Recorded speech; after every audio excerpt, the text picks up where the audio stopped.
അടുത്ത ലോക്സഭാ തെരഞ്ഞെടുപ്പിൽ വിജയിക്കുമെന്ന അമിതമായ ആത്മവിശ്വാസത്തിൽ ജനപ്രിയ പദ്ധതികളെയെല്ലാം മറികടന്ന മോദി സർക്കാരിന്റെ ഊതിവീർപ്പിച്ച വികസന നേട്ടങ്ങളാണ് കേന്ദ്ര ധനമന്ത്രി നിർമ്മല സീതാരാമൻ അവതരിപ്പിച്ചത്. കേരളത്തോട് മോദി സർക്കാർ കഴിഞ്ഞ 10 വർഷമായി തുടർന്ന അവഗണന അവസാന ഇടക്കാല ബജറ്റിലും ആവർത്തിച്ചു. സാമ്പത്തിക പ്രതിസന്ധികളെ മറികടക്കാൻ വേണ്ട യാതൊരു പ്രഖ്യാപനങ്ങളും കേരളത്തിനുണ്ടായില്ല. കടമെടുപ്പ് പരിധി വെട്ടിക്കുറിച്ച കേന്ദ്ര നടപടി പിൻവലിക്കണമെന്നാവശ്യപ്പെട്ട് നിരവധി തവണ ഇടതുപക്ഷ എംപിമാർ ഉൾപ്പെടെ സമീപിച്ചെങ്കിലും ഇടക്കാല ബജറ്റിൽ ഫലം കണ്ടില്ല. സംസ്ഥാനത്തെ വിദ്യാസമ്പന്നരായ യുവാക്കളെ നിരാശപ്പെടുത്തുന്നതാണ് തൊഴിൽ മേഖലയോടുള്ള അവഗണന.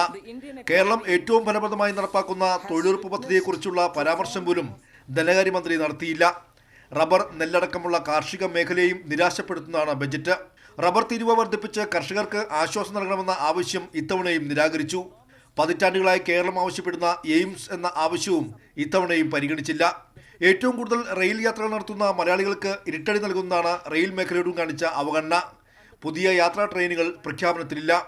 സെമി ഹൈസ്പീഡ് സിൽവർ ലൈൻ, ശബരിപാത ഉൾപ്പെടെയുള്ള പദ്ധതികളും അവഗണിക്കപ്പെട്ടു. 11 വർഷം മുമ്പ് ഭൂമി ഏറ്റെടുത്തിട്ടും കഞ്ചിക്കോട് കോച്ച് ഫാക്ടറിക്ക് വേണ്ടി കേന്ദ്ര സർക്കാർ 1 രൂപ പോലും നീക്കിവെക്കാൻ തയ്യാറായിട്ടില്ല. ചുരുക്കത്തിൽ എല്ലാ മേഖലകളിലും കേരളം ഉൾപ്പെടുന്ന ദക്ഷിണേന്ത്യൻ സംസ്ഥാനങ്ങൾ കാണിക്കുന്ന BJP സർക്കാരിന്റെ അവഗണന ഇടക്കാല ബജറ്റിലും ആവർത്തിച്ചു. രണ്ടാം മോദി സർക്കാരിന്റെ അവസാന ബജറ്റിലും കേരളത്തിന് നിരാശ മാത്രം. കേരളത്തെ സാമ്പത്തികമായി ഞെരുക്കുന്ന കേന്ദ്രം ബജറ്റിലും അത് ആവർത്തിച്ചു. വിജയ് ചൗക്കിൽ നിന്നും സിബി ജോസഫ്, കൈരളി ന്യൂസ്, ദില്ലി.